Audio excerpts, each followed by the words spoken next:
تیری کیا تمنا ہے؟ بولا میری تو زندگی میں ہے ہی اندھیرا، اللہ کرے میری آنکھیں آ جائیں۔ فرشتے نے اس کی آنکھوں پر ہاتھ رکھا، دم کیا، دعا کی، اس کی آنکھیں آ گئی۔ تجھے کیا چاہیے؟ کہا مجھے بکری بڑی پسند۔ اس کو بکری دی جو بچہ دینے والی تھی، اور اس کے بعد وہ فرشتے نے برکت کی دعا دی، چلا گیا۔ اب اللہ کی شان دیکھی، اللہ نے ان تینوں کے مال میں خوب برکت دی، ہزاروں بکریاں ہو گئی، ہزاروں اونٹ ہو گئے، ہزاروں گائے ہو گئی، یعنی اس زمانے کے وہ ملینر بلینر بن گئے۔ آفٹر سم ٹائم فرشتہ جاتا ہے اب وہ پہلے بندے کے پاس، برس کے مریض کے پاس، اور فرشتہ بھی اسی اپیرنس میں جاتا ہے، فرشتہ خود بھی برس کا مریض بن کے جاتا ہے، اور جا کر کہتا ہے بھائی مجھے کوڑ کا مرض ہے، غریب مسافر ہوں، اللہ نے تجھے بڑا مال دیا ہے، ایسا کر کہ جو اتنی سارے تیرے پاس سینکڑوں ہزاروں اونٹ ہیں، مجھ غریب کو ایک اونٹنی دے دے۔ وہ بندہ کہتا ہے کہ یہ تو میں نے خود کمایا ہے، یہ تو سب میری ایفرٹ ہے، میرے تو باپ دادا کی میراث ہے، یہ تجھے اللہ نے نہیں دیا، تو کچھ عرصہ پہلے غریب تھا۔ کہتے نہیں نہیں، کس نے کہا تجھے؟ میں تو پہلے سے ہی مالدار تھا، میرے تو فیملی کا یہ سارا مال ہے، یہ میں نے اپنی محنت سے کیا ہے۔ فرشتے نے کہا ٹھیک ہے، اگر تو سچا ہے تو ٹھیک ہے، اور اگر تو جھوٹا ہے تو اللہ تجھے پہلے جیسا ہی کرے گا۔ فرشتہ دوسرے کے پاس گیا، اب کس کے پاس گیا؟ گنجے کے پاس۔ کہا بھائی میں بڑا غریب انسان ہوں، مسافر ہوں، تجھے اللہ نے بڑا مال دیا، اتنی گائے ہیں، ایک گائے مجھے دے دے، تو بھی تو غریب تھا کچھ عرصہ پہلے۔ کہتا کس نے کہا تمہیں میں غریب تھا؟ میں تو شروع سے مالدار ہوں، میرے باپ دادا کی جائیدادیں تھی، یہ تو میرا اپنا کمایا ہوا مال ہے، میں نے کیا ہے سب کچھ، میرے پاس کچھ نہیں ہے تجھے دینے کے لیے۔ ٹھیک ہے اگر تو صحیح کہتا ہے تو ٹھیک ہے، اگر جھوٹ بولتا ہے تو اللہ تجھے پہلے جیسا کرے گا۔ اب فرشتہ تیسرے بندے کے پاس گیا جو اندھا تھا، پہلے آنکھ والا ہو گیا۔ فرشتہ آنکھ بغیر کا بن کے اس کے پاس گیا کہ بھائی میری آنکھیں نہیں ہیں اور میں غریب بھی ہوں، تجھے اللہ نے اتنی بکریاں دی ہیں، کچھ مجھے بھی دے دے۔ پتہ اندھا کیا کہتا ہے؟ سابقہ اندھا، سچی بات ہے آنکھ والا تھا وہ۔ کہتا بھائی ٹھیک کہتے ہو، میں تو پہلے اندھا تھا، میرے پاس تو کچھ بھی نہیں، یہ سب میرے رب نے دیا ہے مجھے۔ تو بھی اسی پرابلم میں جس پرابلم میں میں پہلے تھا، اے میرے بھائی تجھے جو لینا ہے لے لے، مجھے رب نے کہاں سے کہاں پہنچا دیا، میرے پاس تو تھا ہی کچھ نہیں، تو بھی میری طرح غمزدہ ہے، اے بھائی یہ بکریاں تیری، جتنی چاہیں لے جا۔ فرشتہ کہتا ہے مجھے کچھ نہیں چاہیے، اللہ تیرے مال میں برکت ڈال دے، یہ تیری آزمائش تھی جس میں تو کامیاب ہو گئی۔ حدیث پاک میں نبی پاک علیہ السلام نے واقعہ صحابہ کو سنا۔ آج سچ بتائیں ہماری کیفیت کیا ہے؟ ہم جب کچھ بن جاتے ہیں تو ہماری زبانوں پر یہ آتا ہے کہ یہ میں نے کیا، یہ میرا کمال ہے، یہ میرے بیسٹ ڈیسیژن تھے، یہ میرا وقت پہ فیصلہ تھا، میں نے پراپرٹی اٹھا لی تھی تو جناب اتنے آگے پہنچ گیا۔ نہیں پیارے پیارے اسلامی بھائی، یہ نہ کرنا، ہمیشہ زندگی میں ایک ذہن بنائی رکھنا کہ جو کچھ دیا ہے وہ میرے رب نے دیا، میری کوئی اوقات نہیں ہے۔ ارے مجھ سے زیادہ عقل مند لوگ موجود ہیں، مجھ سے زیادہ پڑھے لکھے سمجھدار لوگ موجود ہیں، اگر رب نے مجھے نوازا ہے تو یہ صرف اس کی مہربانی ہے۔ اور جب بندہ اترانے لگ جاتا ہے، جب اپنی شہرت، اپنے مال، اپنی عزت پر یہ گھمنڈ اختیار کرتا ہے، تو ایک بات یاد رکھیے گا، وَتُعِزُّ مَن تَشَاءُ وَتُذِلُّ مَن تَشَاءُ بِيَدِكَ الْخَيْرُ۔ اللہ جسے چاہے عزت دیتا ہے، جسے چاہے ذلیل فرما دیتا ہے۔ ہم نے کروڑوں جس کے فالوورز ہیں ان کو دیکھا منٹوں میں ذلیل ہوتے ہوئے، زکات دینے والے دنوں کے اندر زکات لینے والے بن کے دیکھے۔ اے میرے پیارے اسلامی بھائیوں، دنیا میں عروج والے جیلوں میں گرفتار ہوتے بھی آپ نے دیکھے، وقت نہیں لگتا بدلنے میں، عاجزی، انکساری اور اللہ پر بھروسہ رکھنا۔ ہم نے جو خاندان نبوت کا واقعہ سنا نا، اس میں سے سب سے بڑا میسج پتہ کیا ہے؟ کہ آزمائشیں آتی ہیں، ہم نے اس آزمائش پر صبر کرنا، ہم بے صبری کر جاتے ہیں۔ قرآن مجید فرقان حمید میں رب عز و جل نے واضح اعلان فرما دیا، یعنی کمال دیکھیں، ہمیں پہلے سے بتا دیا تمہارا ایگزامینیشن آنے والا ہے۔ کیا فرمایا؟ وَلَنَبْلُوَنَّكُمْ بِشَيْءٍ مِّنَ الْخَوْفِ وَالْجُوعِ وَالنَّقْصٍ مِّنَ الْأَمْوَالِ وَالْأَنفُسِ وَالثَّمَرَاتِ، یعنی اللہ نے فرمایا ان قریب تمہیں آزمائیں گے، بی ریڈی، بی کیئرفل، آپ کا ایگزام ہونے والا ہے۔ اچھا یہ بھی نہیں فرمایا کہ کسی بھی چیز سے ایگزام ہو جائے گا، ہمیں ایگزامینیشن کے کوسچن بھی بتا دیے کہ کیا کیا ٹیسٹ آ سکتا ہے۔ ہم کہتے ہیں ذرا گیس پیپر تو بتائیں کوسچنز کیا ہوں گے، قرآن نے بتا دیا ہے کہ کیا کیا ٹینشن آ سکتی ہے۔ کیا فرمایا؟ بِشَيْءٍ مِّنَ الْخَوْفِ، کبھی خوف آئے گا، ڈر لگے گا، دشمن سامنے آ جائیں گے، بچوں کے لیے خوف ہو جائے گا، ماحول آپ کے آس پاس کا ڈینجرس ہو سکتا ہے۔ وَالْجُوعِ، کبھی بھوک سے پریشان ہو جاؤ، مال کم ہو جائے گا، غربت آ سکتی ہے۔ پھر فرمایا بِشَيْءٍ مِّنَ الْخَوْفِ وَالْجُوعِ وَالنَّقْصٍ مِّنَ الْأَمْوَالِ، تمہارے مال خراب ہو جائیں گے، کبھی آپ شپمنٹ منگوائیں گے، کبھی آپ نے اسٹاک خریدا ہوگا، کبھی دکان لگائی ہوگی، اچانک مال میں کوئی فالٹ نکل آئے گا، آپ کا کاروبار ڈاؤن ہونے لگ جائے گا، یہ بھی ہو سکتا ہے۔ وَالْأَنفُسِ وَالثَّمَرَاتِ، تمہارے جسموں میں پرابلم آ سکتی ہے، ہم بیمار ہو سکتے ہیں، ہماری باڈی میں پرابلم، بندہ کہتا ہے چلتے چلتے بیمار ہو گیا، every thing is going good, اچانک کون سا وائرس نکل آیا، ٹینشن، یہ امتحان ہونا ہے۔ والثمرات، یا تمہارے پھل، تمہارے مال، تمہارے باغات، یہ بھی خراب ہو سکتے ہیں۔ مگر آگے قرآن کیا کہتا ہے؟ یہ ایگزامینیشن سے جو پاس ہو جائے گا نا، فَبَشِّرِ الصَّابِرِينَ، خوشخبری ہے صبر والوں کے لیے، it means good news waiting for you, یہ ٹائم نکالنا ہے، اگر صبر سے نکال گئے تو آگے کیا ہے؟ خوشخبری موجود ہے، الذین اذا اصابتهم مصیبہ قالوا انا للہ وانا الیہ راجعون، کہ جب ان پر کوئی مصیبت آتی ہے تو وہ کیا کہتے ہیں؟ واویلا نہیں کرتے، کہتے اللہ ہی کا مال ہے، اللہ ہی کی طرف لوٹ جانا۔ کاش یہ بات سمجھ آ جائے، جب بھی آپ کو فیل ہونا کہ چلتے چلتے معاملات ڈسٹرب ہو رہے ہیں تو بی پریپیئر کہ مجھ پر ٹیسٹ شروع ہو گیا اور میں نے فیل نہیں ہونا ہے، میں نے صبر کے ساتھ یہ مشکل وقت گزارنا ہے، اللہ پر بھروسہ رکھنا ہے، اللہ پر یقین رکھنا ہے۔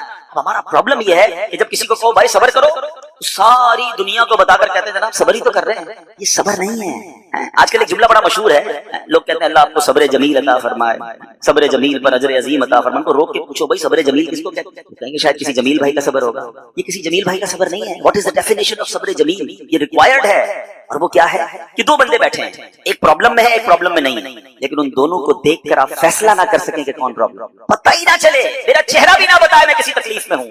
ہاں یہ ہے صبر۔ ہمارا تو چہرہ ہی بتا دیتا بھی خیر تو ہے، کوئی بہت بڑا لگتا ہے پرابلم ہے، ہاں بس یار بڑی مشکل میں ہوں۔ اچھا جس کو بتایا کیا وہ حل کر دے گا؟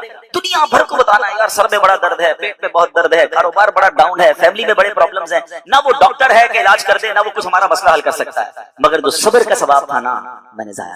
صبر کا ثواب پتہ ہے کتنا ہے؟ سنیے، بلکہ میں بڑی عجیب بات کرنے جا رہا ہوں، آپ کو حدیث پاک سناتا ہوں۔ بعض اوقات لوگ ہم جیسے گناہگار آدمی کو یہ خیال تو نہیں آنا چاہیے، لیکن شیطان ہے نا کبھی خیال ڈال دیتا ہے یار میں نماز بھی پڑھتا ہوں، روزے بھی رکھتا ہوں، صدقہ خیرات بھی کرتا ہوں، مشکلیں حل نہیں ہوئی۔ سنو اب 2-3 حدیثیں آپ کے سارے پرابلم سالو کر دیں گے۔ حدیث پاک کا مضمون ہے، اللہ کے حبیب علیہ السلام فرماتے ہیں کہ اللہ جب کسی بندے سے محبت کا ارادہ فرماتا ہے اس پر آزمائشوں کی بارش بھیج دیتا ہے نا عجیب بات، اللہ مجھ سے پیار بھی کرے اور مجھ پر آزمائشیں بھی بھیجے۔ حدیث کا اگلا حصہ اس کو پراپر ایلیبریٹ کرتا ہے، ڈسکرائب کرتا ہے کہ مشیت الہی یہ ہوتی ہے، حدیث کا خلاصہ ہے کہ اللہ کی رضا یہ ہوتی ہے کہ اللہ بندے نے جو دنیا میں گناہ کیے ہیں نا، خطائیں ہو گئی ہیں میرے بندے سے، اس پر کچھ آزمائشیں بھیجوں، یہ صبر کرے تو پھر میری بارگاہ میں آئے تو اس کے سارے گناہ معاف ہو گئے ہوں، میں سے جنت میں داخل کرے۔ یعنی یہ آزمائشیں تو مجھے میرے گناہ معاف کروانے آ رہی تھی، میرے اللہ کی بارگاہ میں مجھے اللہ سے قریب کرنے آ رہی تھی، اور میں نے واویلا کر کے میں نے شکوے کر کے وہ سارا ثواب ضائع کر دیا۔ ایک اور حدیث پاک سنیے، اللہ رب العالمین کی بارگاہ میں بندے کا کوئی مرتبہ لکھا ہوتا ہے، ٹھیک ہے، اور بندہ عبادت کے ذریعے روزے رکھ کر نمازیں پڑھ کے تلاوت کر کے وہ وہاں نہیں پہنچ پا رہا ہوتا، اللہ چاہتا ہے کہ یہ بندہ اس رینک تک پہنچ جائے، اللہ اس پر آزمائش بھیجتا ہے تاکہ میرا بندہ صبر کر لے تو اس کو وہ مرتبہ عطا ہو جائے۔ ہائے ہائے، یعنی آزمائش مجھ پر میرے رینک بلند کرنے، میرے درجے بلند کرنے آئی، اور ہائے میری بے صبری کہ میں نے وہ سب ثواب ضائع کر نہ کرے میرے پیارے سے۔ مشکلیں آتی ہیں، اچھا پھر پتہ ہے پرابلم کیا ہے؟ ہمارا ایک اور بڑا ایشو ہے، ہم کسی کو مسکراتا دیکھتے ہیں، کسی کو اچھے کپڑے دیکھ لیتے ہیں، کسی کی بڑی گاڑیاں دیکھ لیتے ہیں، کسی کا بڑا گھر دیکھ لیتے ہیں، ہمیں لگتا ہے یار یہ کتنا مزے میں ہے یار، میں ہی اکیلا پریشان ہوں۔ یہ آپ کی بھول ہے، ایک بات یاد رکھیے گا، زندگی کی گاڑی مسائل کے پہیوں پر ہی چلتی ہے، امیر کے مسئلے اور ہیں، غریب کے مسئلے اور ہیں، شہرت جس کو ملی ہے نا اس کے پرابلمز اور ہیں، جو غیر معروف ہے اس کی پرابلم اور ہے۔ زمانے میں ہر کسی کو کچھ نہ کچھ ایشو ضرور ہے، یہ نہ سمجھے کہ یار یہ اتنا مسکرا رہا ہے، کیا پتہ اس مسکراہٹ کے پیچھے کتنے دکھ چھپائے بیٹھا ہے۔ اب یقین کریں، بلیو کریں، ایسا نہیں ہے کہ سب لوگ 100% خوشحال ہیں، پرابلم سب کے ساتھ ہوتے ہیں۔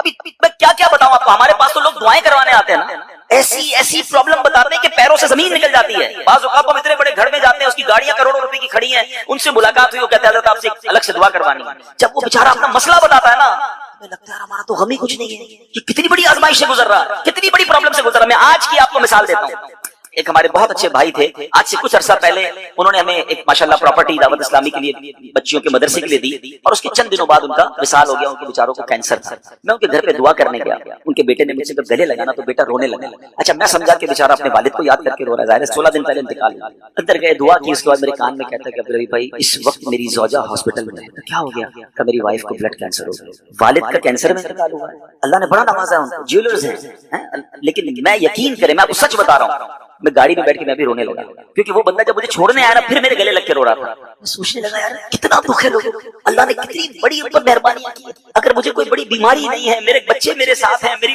اللہ چاہتا ہے کہ یہ بندہ اس رینک تک پہنچ جائے، اللہ اس پر آزمائش بھیجتا ہے تاکہ میرا بندہ صبر کر لے تو اس کو وہ مرتبہ عطا ہو جائے۔ ہائے ہائے، یعنی آزمائش مجھ پر میرے رینک بلند کرنے، میرے درجے بلند کرنے آئی، اور ہائے میری بے صبری کہ میں نے وہ سب ثواب ضائع کر دیا۔ نہ کریں میرے پیارے اسلامی بھائی، مشکلیں آتی ہیں۔ اچھا پھر پتہ ہے پرابلم کیا ہے؟ ہمارا ایک اور بڑا ایشو ہے، ہم کسی کو مسکراتا دیکھتے ہیں، کسی کو اچھے کپڑے دیکھ لیتے ہیں، کسی کی بڑی گاڑیاں دیکھ لیتے ہیں، کسی کا بڑا گھر دیکھ لیتے ہیں، ہمیں لگتا ہے یار یہ کتنا مزے میں یار، میں ہی اکیلا پریشان ہوں۔ یہ آپ کی بھول ہے، ایک بات یاد رکھیے گا، زندگی کی گاڑی مسائل کے پہیوں پر ہی چلتی ہے، امیر کے مسئلے اور ہیں, غریب کے مسئلے اور ہیں. شہرت جس کو ملی ہے نا اس کے پرابلمز اور ہیں, جو غیر معروف ہے اس کے پرابلم اور ہے. زمانے میں ہر کسی کو کچھ نہ کچھ ایشو ضرور ہے. یہ نہ سمجھے کہ یار یہ اتنا مسکرا رہا ہے, کیا پتہ اس مسکراہٹ کے پیچھے کتنے دکھ چھپائے بیٹھا ہے. آپ یقین کریں, بلیو کریں, ایسا نہیں ہے کہ سب لوگ 100% خوشحال ہیں. پرابلم سب کے ساتھ ہوتے ہیں.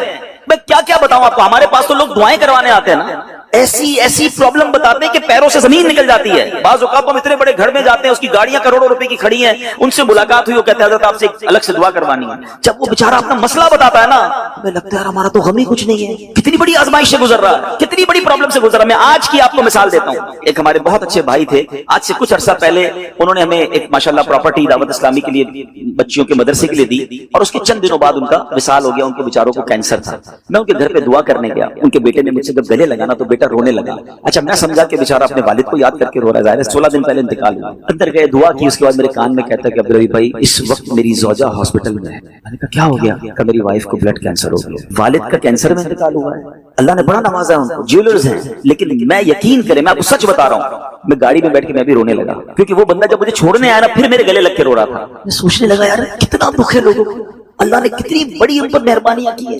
اگر مجھے کوئی بڑی بیماری نہیں ہے, میرے بچے میرے ساتھ ہیں, میری فیملی میرے ساتھ ہے, نہیں چاہیے یار دنیا کے سارے اللہ تللے نہ ملے اتنی ساری لگژریز, صحت سے بڑھ کے کچھ نہیں ہے, مگر ہمیں اس کی قدر ہی نہیں ہے, ہمیں اس کی کوئی اہمیت کا اندازہ ہی نہیں. پوچھو ان سے, کروڑوں روپے ہیں مگر علاج نہیں ہو پا رہا, ڈاکٹر بعض اوقات مایوس کر دیتے ہیں. کتنا تکلیف میں ہیں لوگ, ہم ہیں کہ چھوٹی چھوٹی باتوں پر بے صبری. صبر تو کریں, اللہ کی رضا پر راضی تو رہیں. میں نے آپ کو خاندان نبوت کا واقعہ سنایا, ارے کھانے کو کچھ نہیں ہے. کاش یہ بات ہمیں سمجھ آ جائے اور ہم ہر حال میں اللہ کا شکر ادا کرنے والے بن جائیں. اور ایک اور میں آپ کو بات بتاؤں, ہم جو دنیا والوں کو بتاتے ہیں ہوتا کچھ نہیں ہے اس سے, مت بتایا کرو دنیا والوں, صحیح بتاتے مت بتایا کرو, اپنے غم مت بتایا کرو, ثواب بھی چلا جاتا ہے. اور بعض اوقات یہ دنیا والے نا ہمارا مذاق بھی اڑاتے ہیں. ہم جب کسی کو اپنا پرابلم بتاتے ہیں نا, ہمارے سامنے تو بڑے اچھے بنتے ہیں کہ اچھا ٹھیک ہے میں کرتا ہوں کچھ, بعد میں جا کے دنیا میں باتیں کرتے ہیں, آیا تھا میرے پاس ہے اس کا یہ مسئلہ ہے, ہاں باتیں بڑی کرتا ہے, بڑی پرابلم میں کیوں بتاؤں میں دنیا والوں کو. نعت کا شعر ہے نا, کسی کا احسان کیوں اٹھائیں, کسی کو حالات کیوں بتائیں, کیوں بتاؤں میں دنیا والوں کو مجھے کیا غم ہے نا. میرے آقا سلامت رہے ہیں, اللہ کے حبیب علیہ الصلوۃ والسلام ہیں, اور رب عز و جل کی بارگاہ ہے, میں ادھر عرض کروں نا, کسی کا احسان کیوں اٹھائیں, کسی کو حالات کیوں بتائیں, آقا تم ہی سے مانگیں گے تم ہی دو گے, تمہارے در سے ہی لو لگی ہے. ہاں اللہ رسول کی بارگاہ میں عرض کیا, ادھر آنسو بہاؤ, نہ بتاؤ دنیا والوں. ایک اور کمال کا شعر ہے کہ دنیا والے تو درد دیتے ہیں, زخمی دل کی دوا مدینہ ہے. تو جب دنیا والوں نے کوئی ہمارا بھلا کرنا بھی نہیں نا, ان کے ہاتھ میں ہے, شفا دینے والی ذات میرے رب کی, برکت دینے والی ذات میرے رب کی, تو اللہ سے ہی باتیں کرو نا. تو آج سے یہ ذہن بنا لے میرے پیارے اسلامی بھائی, مشکل آنی ہے تو صبر کے ساتھ وہ وقت گزارنا ہے, اللہ کی رضا پر راضی رہنا ہے. وہ بڑا کریم ہے, وہ اپنے غیب کے خزانوں سے آپ کو عطا فرمایا. توجہ بیان کی طرف رکھیے گا. اور اب آتے ہیں اس پورے واقعے سے ایک اور خوبصورت بات جو ہمیں سیکھنے کو ملی, اور وہ بات کیا ہے کہ نبی پاک کے خاندان کی سخاوت کیسی تھی. مولا علی شیر خدا کے پاس صرف 6 درم تھے, آپ نے وہ سب کے سب دے دیے. مگر آج حال یہ ہے کہ لوگ اپنی زکات ادا نہیں کرتے. آج زکات لوگوں کو بھاری پڑنے لگ گئی ہے. جب کیلکولیٹ کرتے ہیں کہ جناب کروڑوں روپے زکات, تو اس کے بعد ان کو بھاری لگتی ہے. نہ کریں ایسا, یہ زکات مال کا میل ہے, اور اگر یہ مال کا میل آپ کے مال سے جدا نہ ہوا تو یہ آپ کے مال کو بھی میلا کر دے گا. ایک بات یاد رکھیے گا, سرکار دو عالم صلی اللہ علیہ وسلم کا یہ فرمان ہے, اپنی زکات ادا کر کے اپنے مال کو مضبوط قلعوں میں قید کر لو. اگر میں اور آپ چاہتے ہیں نا کہ میری آپ کی پراپرٹی سیکیور رہے, ہمارے مال و اسباب سیکیور رہے, تو حدیث پاک میں تو فارمولہ موجود ہے کہ اپنے مال کو زکات دے کر مضبوط قلعوں میں قید کر لو. لیکن یہاں زکات دینے کے لیے تیار نہیں لوگ, لمسم نکال دیتے ہیں, کیلکولیٹ نہیں کرتے. یاد رکھیے یہ مال ہی عذاب بن جائے گا اگر آپ زکات پوری ادا نہیں کرتے. اگر ہمارے پاکستان میں سارے سرمایہ دار کچھ نہ کریں, اپنی زکات پوری ادا کر دیں, سارے زمیندار اپنی زکات پوری ادا کر دیں, آپ اپنی آنکھوں سے دیکھیں گے کہ غربت کتنی جلدی ختم ہوتی چلی جا رہی ہے. میں نے ایک بار کیلکولیشن کی, ذرا سنیے گا. پاکستان زرعی ملک ہے, ٹھیک ہے, اور اس کی زراعت کی جو کیلکولیشن ہے وہ انٹرنیٹ پر موجود ہے. You can search your self. آپ چیک کر لیں کہ 2023 میں پاکستان کی ٹاپ 20 کراپس کون سی ہوئی. آپ انٹرنیٹ پر خود ڈھونڈ لیں, آپ کے سامنے اس کراپ کی کیلکولیشن بھی آ جائے گی کہ اتنے ملین ٹن, اتنے جناب کروڑ کے جی جو ہے وہ گندم ہوا, تو کاٹن ہوا, تو فروٹس ہوئے, تو شوگر ہوئی. پاکستان کو اللہ نے بڑا نوازا. شریعت کا حکم کیا ہے؟ جس اللہ رسول کی ہم بات کر رہے ہیں، جس اسلام کو ہم نے قبول کیا ہے، شریعت کا حکم یہ ہے کہ اگر آپ کی فصل اگتی ہے تو اس فصل میں اگر بارش کا پانی ہے اور آپ اپنا پانی پرچیز نہیں کر رہے اور صرف بارش سے آپ کی فصل اگ رہی ہے، تو جتنی فصل ہوگی 10% عشر کیا کہتے ہیں 10ویں حصے کو، وہ آپ نے نکال دینا ہے اللہ کی راہ میں، وہ غریبوں کا حق ہے، وہ زکات ہے زمین کی۔ اور اگر آپ پانی ٹیوب ویل وغیرہ سے لیتے ہیں، پیسوں سے خریدتے ہیں، تو 5%۔ آپ بلیو کریں، میں بیٹھا کیلکولیٹر لے کر کہ پاکستان کی ٹاپ 10 کراپس کتنی ہوتی ہیں، اس کی مالیت کتنی ہے، اس کی ویلیو کتنی ہے، وہ میں نے بنائی اور اس کا 5% لگایا جو دینا ہی دینا ہے۔ آپ یقین کریں وہ بھی خربوں روپے میں بن گیا۔ یہ خربوں روپے کہاں ہیں اگر ہم زکات دیتے تو؟ کتنے غریبوں کا بھلا ہو جاتا، کتنے گھر خوشحال ہو جاتے۔ اچھا یہ تو صرف زمین کی زکات ہے، پراپرٹیز کی زکات اربوں خربوں روپے کے لوگ مالک ہیں، مگر جب کیلکولیٹر چلاتے ہیں نا، اوئے ہوئے ہوئے زکات جناب 10 کروڑ روپے بن جائے گی تو پھر بھاری لگتی ہے۔ اللہ کے بندے، اللہ نے 4 ارب دیے ہیں تو 10 کروڑ زکات ہے نا، تو ٹینشن کائے کی ہے؟ شکر ادا کرو، اللہ نے دینے والا بنایا، مانگنے والا نہیں بنایا۔ مگر آج زکات بھاری پڑ گئی ہے۔ آپ کو پتہ ہے قارون کیوں دسایا گیا تھا؟ قارون یہ حضرت موسیٰ کا کزن تھا، یہ تورات کا عالم تھا اور بڑا عالم دین تھا، مگر جب حضرت موسیٰ نے اس کو زکات کا حکم دیا نا، اس کے پاس کتنے پیسے تھے کہ قرآن کہتا ہے اس کی خزانوں کی چابیاں ایک جماعت لے کر چلتی تھی، خزانے نہیں، صرف کیز آف دا ٹریجر، اتنا خزانہ تھا۔ مگر کیا ہوا یہ کہ جب حضرت موسیٰ نے اس کو کہا، اس زمانے پتہ زکات کتنی تھی؟ ابھی تو 100 پہ 2.5 ہے نا، 1000 پہ 1۔ آپ نے فرمایا ہر 1000 پر 1 تم نے زکات دینی ہے۔ اس نے کیلکولیٹ کیا تو بہت بنتے تھے، حضرت موسیٰ کے خلاف ہو گیا، زکات کا انکار کیا، اپنے خزانوں کے ساتھ زمین میں دھسا دیا گیا۔ پلیز خدا کے واسطے اس آواز کو سب مل کر آگے بڑھائیں۔ میں تو یہ سمجھتا ہوں جس طرح ہم نماز کی بات کرتے ہیں کہ نماز پڑھو، زکات دیں، بے شک کسی کو بھی دیں، جو حقدار ہے اس کو دیں، مگر زکات پوری دیں۔ پاکستان خوشحال ہو جائے گا، غریبوں کا بھلا ہو جائے گا۔ لیکن زکات جس کی ہزاروں لاکھوں میں شاید وہ نکال دیتا ہے، مگر جب زکات کروڑوں میں ہو رہی ہے تو لوگوں کے دلوں پر بوجھ بنتی جا رہی ہے۔ اس کو بوجھ نہ بننے دینا۔ میں ایک دعا کرتا ہوں آج، اگر آپ کو لگے تو آپ بھی آمین کہہ دینا۔ اپنے لیے تو میں کئی بار یہ دعا کرتا ہوں کہ یا اللہ مجھے وہ مال نہ دینا جس کی زکات مجھ پر بھاری ہو جائے۔ اوہ آمین۔ یا اللہ وہ مال دینا کہ میں خوش دلی سے تیری راہ میں زکات دوں۔ اچھا یہ بھی بڑا ایشو ہے، پیسے نکلتے ہیں تو بھاری بڑے پڑتے ہیں۔ اللہ فرماتا ہے تم اس وقت تک بھلائی کو نہیں پہنچ سکتے جب تک اپنی پیاری چیز راہ خدا میں خرچ نہ کرو۔ آپ بہترین خرچ کرو نا، اللہ آپ کو اس سے زیادہ عطا فرمائے گا۔ اچھا جب بھی کیلکولیٹر، دیکھیں کچھ چیزیں کیلکولیٹر سے کیلکولیٹ ہوتی ہیں، مگر اللہ کی راہ میں جو خرچ کرنے والا معاملہ ہے نا، وہ رحمت کے کیلکولیٹر سے کیلکولیٹ ہوتا ہے۔ وہ میرے اور آپ کے کیلکولیٹر سے کیلکولیٹ نہیں ہوگا۔ آپ حساب کریں گے کہ یار مولانا صاحب کہہ رہے ہیں اللہ کی راہ میں خرچ کرنے سے مال کم نہیں ہوتا، کروڑ روپے ہیں 2.5 لاکھ زکات دوں گا تو 97.5 بچ گئے، یہ تو کم ہو گئے۔ آپ اس کو کہیں نوٹ کر لیجئے، اگلے سال آپ کروڑ روپے کی زکات نہیں دے رہے ہوں گے، آپ اس سے زیادہ کی زکات دے رہے ہوں گے۔ یہ کیسے؟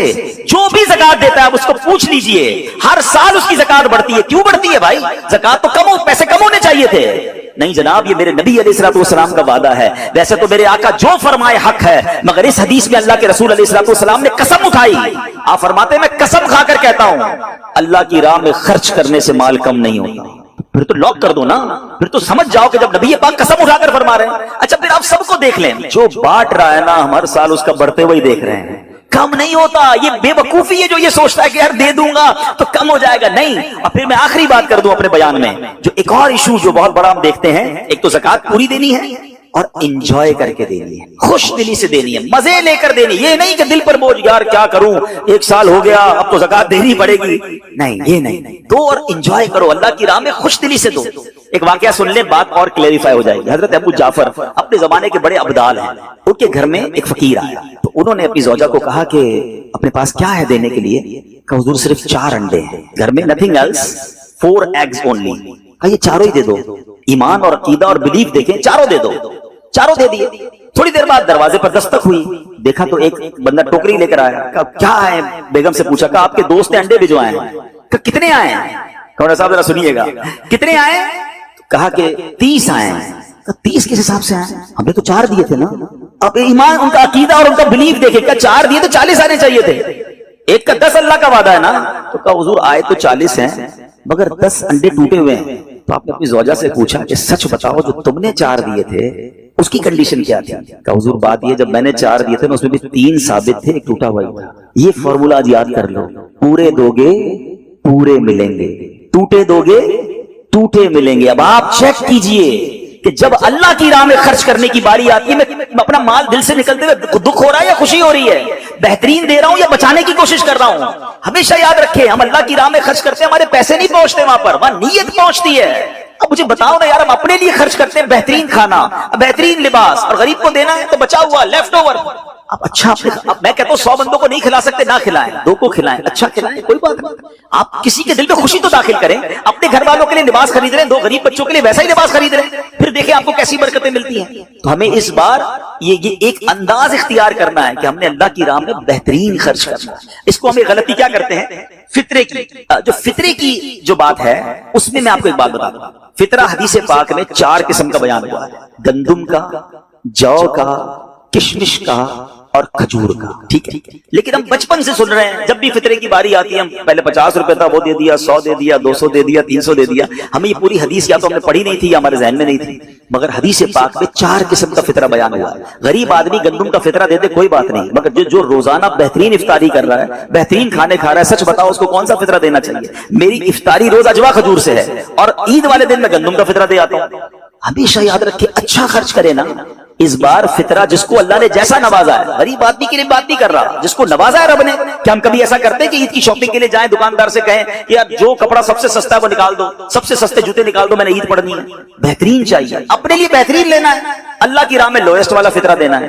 خود غور کریں، خرچ کیجئے گا، دل سے کریں، اللہ اور نوازے گا۔ اور یہ تو وقت ہے لوگوں کو بانٹنے کا، یہ وقت ہے مسلمان بھائیوں کا ہاتھ پکڑنے کا، غریبوں کی مدد کرنے کا، کسی کی افطاری اچھی کر دیں، کسی کی سحری اچھی کر دیں، کسی کو لباس دے کر اس کی عید اچھی کر دیں، نہ جانے کس کی دعا کے صدقے آپ کا بیڑا پار ہو جائے گا۔ تو اے میرے پیارے اسلامی بھائیوں، جو میں نے مولا علی شیر خدا کرم اللہ تعالی وجہ الکریم اور ان کے خاندان کا واقعہ سنایا، اس میں میسج یہ تھا کہ سخاوت اس کو کہتے ہیں، یہ ہے اللہ کی راہ میں خرچ کرنا جو کیسے بلاؤں کو اور بیماریوں کو دور کرتا ہے۔ مگر آج حال یہ ہے، یقین جانے دکھ ہوتا ہے جب ہم ملتے ہیں لوگوں سے، ان کی ویلتھ پتہ ہوتی ہے مگر زکات پوری دینے کے لیے کوئی تیار نہیں ہے۔ خدا رسول کے واسطے آپ بھی اور یہ پیغام کو عام کریں۔ میں نہیں کہتا آپ دعوت اسلامی کو دیں، کہ زکات تو پوری دو یار، یہ وہ مال ہے جو آپ مارے جاؤ گے، یہ مال آپ کے لیے عذاب کا باعث بن جائے گا۔ اور واللہ میں 2-4 دن پہلے ایک بزنس مین کے پاس گیا، بعض اوقات ہمیں بزنس مین بھی سکھا رہے ہوتے ہیں، کیا کمال کی اس نے مجھے بات کہی، وہ کہتا ہے عبدالحبیب بھائی میرا یہ پیغام ذرا بزنس کمیونٹی تک پہنچائیے گا کہ جو زکات نہیں دیتے نا اور جو خرچ نہیں کرتے ان کو پتہ ہی نہیں ہے وہ کتنا بڑا لاس کر رہے ہیں۔ میں جب سے میں نے بانٹنا شروع کیا ہے میرے مال میں ایسے برکت آئی ہے، میں خود حیران ہوں، میرے سامنے ڈیل ہوتی تھی وہ مجھے نظر نہیں آتی تھی، میں ادھر اللہ کی راہ میں صدقہ کرتا ہوں، ایسا لگتا ہے آنکھوں سے پردہ اٹھتا ہے، میرا کام ہو جاتا ہے۔ تو ان کو بتائیے آپ اپنا خود نقصان کر رہے ہیں اللہ کی راہ میں خرچ نہ کر کے۔ تو یہ ڈیوٹی ہے، بچپن سے سنا تھا اسلام کے 5 پلر ہیں، توحید، روزہ، نماز، حج اور زکات۔ ہم زکات کو تو ایسے اگنور کر بیٹھے ہیں کہ جناب دے دی اپنی مرضی سے، کوئی 5 لاکھ دیتا ہے، کوئی 10 لاکھ دیتا ہے، زکات کس کو جاری ہے یہ بھی نہیں سوچ رہے کہ میری زکات کا یہ مستحق ہے کہ نہیں، میں جس آرگنائزیشن کو دے رہا ہوں اس کے پاس کوئی زکات ادا کرنے کا صحیح فارمولا ہے کہ نہیں، یا میں جس بندے کو دے رہا ہوں وہ زکات کا مستحق ہے کہ نہیں، بس سر سے ایک بوجھ اتارنا ہے، لب سم اماؤنٹ دے دینی ہے، یہ نہیں چلے گا۔ خدا را یاد رکھیے زکات پوری کیلکولیٹ کرنا بھی آپ کی ذمہ داری ہے اور صحیح مستحق تک پہنچانا بھی آپ کی ذمہ داری ہے۔ اور آپ بلیو کریں جس دن آپ نے یہ کام کر لیا آپ ملٹیپلیکیشن دیکھیں گے، آپ اپنے غم اور اپنی پریشانیاں دور ہوتے ہوئے دیکھیں گے۔ میں رب کریم سے دعا کرتا ہوں اللہ ہمیں دل کھول کر اپنی راہ میں خرچ کرنے کی توفیق عطا فرمائے۔ اور پھر سب سے پہلا حق آپ کی زکات کا وہ حق ہے آپ کے اپنے غریب رشتہ داروں کا۔ اپنے غریب رشتہ داروں کو آپ دیجئے زکات، کیونکہ جو اپنے رشتہ داروں کو زکات دیتا ہے صدقہ کرتا ہے اس کو ڈبل ثواب ملتا ہے، ایک صدقہ دینے کا، ایک صلہ رحمی کرنے کا۔ اور پھر آپ کے غریب رشتہ داروں سے بات زکات بچ جائے پھر میری گزارش ہے کہ دعوت اسلام کتنے بڑے پیمانے پر دنیا میں کام کر رہی ہے تو اپنی زکات کا اپنا حصہ جو ہے اس میں ضرور عطا فرمائیں۔ اللہ کریم ہم سب کا جمع ہونا اپنی بارگاہ میں قبول فرمائے، آمین بجاہ النبی الامین صلی اللہ تعالی علیہ وسلم۔ سورہ کوثر، سورہ کوثر کا تعارف، مقام نزول۔ علامہ علی بن محمد خازن رحمۃ اللہ تعالی علیہ فرماتے ہیں سورہ کوثر جمہور مفسرین کے نزدیک مکیہ ہے اور بعض مفسرین کے نزدیک مدنیہ ہے۔ آیات، کلمات اور حروف کی تعداد، اس سورت میں 1 رکوع، 3 آیتیں، 10 کلمے اور 42 حروف ہیں۔ کوثر نام رکھنے کی وجہ، کوثر سے دنیا اور آخرت کی بے شمار خوبیاں مراد ہیں اور جنت کی ایک نہر کا نام بھی کوثر ہے۔ اس سورت کی پہلی آیت میں یہ لفظ موجود ہے، اس مناسبت سے اسے سورہ کوثر کہتے ہیں۔ سورہ کوثر کے مضامین، اس سورت کا مرکزی مضمون مضمون یہ ہے کہ اس میں اللہ تعالیٰ نے اپنے حبیب صلی اللہ تعالی علیہ وآلہ وسلم کی مدحت بیان فرمائی ہے، اور اس میں یہ مضامین بیان ہوئے ہیں۔ نمبر 1، اس کی پہلی آیت میں اللہ تعالیٰ کے اس فضل و احسان کا بیان ہے جو اس نے اپنے حبیب صلی اللہ تعالی علیہ وسلم پر فرمایا۔ نمبر 2، دوسری آیت میں نبی کریم صلی اللہ تعالی علیہ وسلم سے فرمایا گیا کہ اللہ تعالیٰ کے فضل و احسان کے شکریے میں نماز پڑھتے رہیں اور قربانی کریں۔ نمبر 3، تیسری آیت میں فرمایا گیا کہ جو اللہ تعالیٰ کے حبیب صلی اللہ تعالی علیہ وآلہ وسلم کا دشمن ہے وہی ہر خیر سے محروم ہے۔ سورہ ماعون کے ساتھ مناسبت، سورہ کوثر کی اپنے سے ماقبل سورت ماعون کے ساتھ مناسبت یہ ہے کہ سورہ ماعون میں کافروں اور منافقوں کی جو صفات بیان کی گئیں ان کے مقابلے میں سید المرسلین صلی اللہ تعالی علیہ وآلہ وسلم کے اوصاف سورہ کوثر میں بیان کیے گئے۔ بسم اللہ الرحمن الرحیم۔ ترجمہ، اللہ کے نام سے شروع جو نہایت مہربان رحمت والا ہے۔ اِنَّا أعطيناك الكوثر فصل لربك وانحر إن شانئك هو الأبتر۔ ترجمہ، اے محبوب، بے شک ہم نے تمہیں بے شمار خوبیاں عطا فرمائیں تو تم اپنے رب کے لیے نماز پڑھو اور قربانی کرو، بے شک تمہارا دشمن ہی ہر بھلائی سے محروم ہے۔ إِنَّا أَعْطَيْنَاكَ الْكَوْثَرَ۔ اے محبوب، بے شک ہم نے تمہیں بے شمار خوبیاں عطا فرمائیں۔ تفسیر صراط الجنان میں ہے، کوثر کی تفسیر میں مفسرین کے مختلف اقوال ہیں، ان سب اقوال کا خلاصہ یہ ہے کہ اے محبوب، بے شک ہم نے تمہیں بے شمار خوبیاں عطا فرمائیں اور کثیر فضائل عنایت کر کے تمہیں تمام مخلوق پر افضل کیا، آپ کو حسن ظاہر بھی دیا، حسن باطن بھی عطا کیا، نسب عالی بھی، نبوت بھی، کتاب بھی، حکمت بھی، علم بھی، شفاعت بھی، حوض کوثر بھی، مقام محمود بھی، امت کی کثرت بھی، دین کے دشمنوں پر غلبہ بھی، فتوحات کی کثرت بھی، اور بے شمار نعمتیں اور فضیلتیں عطا کی جن کی انتہا نہیں۔ آیت إِنَّا أَعْطَيْنَاكَ الْكَوْثَرَ سے حاصل ہونے والی معلومات، اس سے 5 باتیں معلوم ہوئی۔ نمبر 1، اللہ تعالیٰ نے اپنے حبیب صلی اللہ تعالی علیہ وآلہ وسلم کو کوثر عطا کر دی ہے، کیونکہ یہاں یہ نہیں فرمایا گیا کہ ہم آپ کو کوثر عطا کریں گے، بلکہ یہ فرمایا کہ بے شک ہم نے آپ کو کوثر عطا کر دی۔ نمبر 2، اللہ تعالیٰ کی اپنے حبیب صلی اللہ تعالی علیہ وآلہ وسلم پر یہ عطا ان کے نبی اور رسول ہونے کی وجہ سے نہیں، بلکہ آپ علیہ الصلوۃ والسلام کی ذات کی وجہ سے ہے، جو شان محبوبیت کی صورت ہے، کیونکہ یہاں یہ فرمایا أَعْطَيْنَاكَ، ہم نے آپ کو عطا فرمائی، یہ نہیں فرمایا کہ اعطینا الرسول یا اعطینا النبی۔ نمبر 3، تاجدار رسالت صلی اللہ تعالی علیہ وآلہ وسلم پر یہ عطا کسی عبادت اور ریاضت کی وجہ سے نہیں ہے، بلکہ ان پر یہ عطا اللہ تعالیٰ کے عظیم فضل اور احسان کی وجہ سے، کیونکہ یہاں عطا کا ذکر پہلے ہوا اور عبادت کا ذکر بعد میں ہوا۔ نمبر 4، اللہ تعالیٰ نے آپ کو کوثر کا مالک بنا دیا ہے تو آپ جسے چاہیں جو چاہیں عطا کر سکتے ہیں۔ نمبر 5، سید المرسلین صلی اللہ تعالی علیہ وآلہ وسلم کی مدحت خود رب تعالیٰ فرماتا ہے۔ اعلیٰ حضرت امام احمد رضا خان علیہ رحمت الرحمان فرماتے ہیں، انا اعطیناک الکوثر، ساری کثرت پاتے یہ ہیں، ٹھنڈا ٹھنڈا، میٹھا میٹھا، پیتے ہم ہیں، پلاتے یہ ہیں۔ اور ایک اور جگہ فرماتے ہیں نا، اے رضا خود صاحب قرآن ہے، مداح حضور، تجھ سے کب ممکن ہے پھر مدحت رسول اللہ کی۔ فَصَلِّ لِرَبِّكَ وَانْحَرْ، تو تم اپنے رب کے لیے نماز پڑھو اور قربانی کرو۔ تفسیر صراط الجنان میں ہے، یعنی اے حبیب صلی اللہ تعالی علیہ وآلہ وسلم، اللہ تعالیٰ نے آپ کو دونوں جہاں کی بے شمار بھلائیاں عطا کی ہیں اور آپ کو وہ خاص رتبہ عطا کیا ہے جو آپ کے علاوہ کسی اور کو عطا نہیں کیا۔ تو آپ اپنے اس رب عز و جل کے لیے نماز پڑھتے رہیں جس نے آپ صلی اللہ تعالی علیہ وآلہ وسلم کو کوثر عطا کر کے عزت و شرافت دی، تاکہ بتوں کے پجاری ذلیل ہوں اور بتوں کے نام پر ذبح کرنے والوں کی مخالفت کرتے ہوئے اپنے رب عز و جل کے لیے اور اس کے نام پر قربانی کریں۔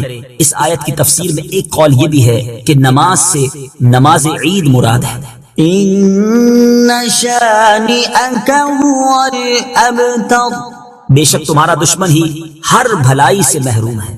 تفسیر صراط الجنان میں ہے، شان نزول، جب سید المرسلین صلی اللہ تعالی علیہ وآلہ وسلم کے فرزند حضرت قاسم کا وصال ہوا تو کفار نے آپ کو ابتر یعنی نسل ختم ہو جانے والا کہا، اور یہ کہا کہ اب ان کی نسل نہیں رہی، ان کے بعد اب ان کا ذکر بھی نہ رہے گا اور یہ سب چرچا ختم ہو جائے گا۔ اس پر یہ سورہ کریمہ نازل ہوئی اور اللہ تعالیٰ نے ان کفار کا بالغ رد فرمایا اور اس آیت میں ارشاد فرمایا کہ اے حبیب صلی اللہ تعالی علیہ وآلہ وسلم، بے شک تمہارا دشمن ہی ہر بھلائی سے محروم ہے، نہ کہ آپ، کیونکہ آپ کا سلسلہ قیامت تک جاری رہے گا، آپ کی اولاد میں بھی کثرت ہوگی اور آپ کی پیروی کرنے والوں سے دنیا بھر جائے گی۔ آپ کا ذکر منبروں پر بلند ہوگا، قیامت تک پیدا ہونے والے عالم اور واعظ اللہ تعالیٰ کے ذکر کے ساتھ آپ کا ذکر کرتے رہیں گے، اور آخرت میں آپ کے لیے وہ کچھ ہے جس کا کوئی وصف بیان ہی نہیں کر سکتا۔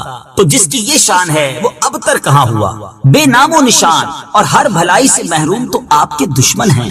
اعلیٰ حضرت امام احمد رضا خان رحمت اللہ تعالی علیہ اس سورت کی تفسیر بیان کرتے ہوئے فرماتے ہیں، عاص بن وائل شقی نے جو صاحبزادہ سید المرسلین صلی اللہ تعالی علیہ وآلہ وسلم کے انتقال پرملال پر حضور کو ابتر یعنی نسل بریدہ کہا، حق تعالی نے فرمایا إنا أعطيناك الكوثر، بے شک ہم نے تمہیں خیر کثیر عطا فرمائی کہ اولاد سے نام چلنے کو تمہاری رفعت ذکر سے کیا نسبت، کروڑوں صاحب اولاد گزرے جن کا نام تک کوئی نہیں جانتا، اور تمہاری ثنا کا ڈنکا تو قیامت تک اکناف عالم اور اطراف جہاں میں بجے گا، اور تمہارے نام نامی کا خطبہ ہمیشہ ہمیشہ اطباق فلک آفاق زمین میں پڑھا جائے گا۔ پھر اولاد بھی تمہیں وہ نفیس و طیب عطا ہوگی جن کی بقا سے بقائے عالم مربوط رہے گی۔ اس کے سوا تمام مسلمان تمہارے بال بچے ہیں اور تم سب مہربان ان کے لیے کوئی نہیں، بلکہ حقیقت کار کو نظر کیجئے تو تمام عالم تمہاری اولاد مانوی ہے کہ تم نہ ہوتے تو کچھ بھی نہ ہوتا، اور تمہارے ہی نور سے سب کی آفرینش ہوئی۔ اسی لیے جب ابو البشر آدم تمہیں یاد کرتے تو یوں کہتے، یا ابنی صورتن و ابایا معنن، اے ظاہر میں میرے بیٹے اور حقیقت میں میرے باپ۔ پھر آخرت میں جو تمہیں ملنا ہے اس کا حال تو خدا ہی جانے، جب اس کی یہ عنایت بے غایت تم پر مبذول ہو تو تم ان اشقیاء کی زبان درازی پر کیوں ملول ہو، بلکہ فصل لربك وانحر، رب کے شکرانے میں اس کے لیے نماز پڑھو اور قربانی کرو۔ إن شانئك هو الأبتر، جو تمہارا دشمن ہے وہی نسل بریدہ ہے کہ جن بیٹوں پر اسے ناز ہے، یعنی عمرو و حشام رضی اللہ تعالی عنہما، وہی اس کے دشمن ہو جائیں گے اور تمہارے دین حق میں آ کر بوجہ اختلاف دین اس کی نسل سے جدا ہو کر تمہارے دینی بیٹوں میں شمار کیے جائیں گے۔ پھر آدمی بے نسل ہوتا تو یہی صحیح کے نام نہ چلتا، اس سے نام بد کا باقی رہنا ہزار درجے بدتر ہے۔ تمہارے دشمن کا ناپاک نام ہمیشہ بدی و نفرین کے ساتھ لیا جائے گا اور روز قیامت ان گستاخیوں کی پوری سزا پائے گا، والعیاذ باللہ تعالی۔ اس سے معلوم ہوا کہ حضور پر نور صلی اللہ تعالی علیہ وآلہ وسلم کا اللہ تعالیٰ کی بارگاہ میں مقام اتنا بلند ہے کہ ان کے گستاخ کو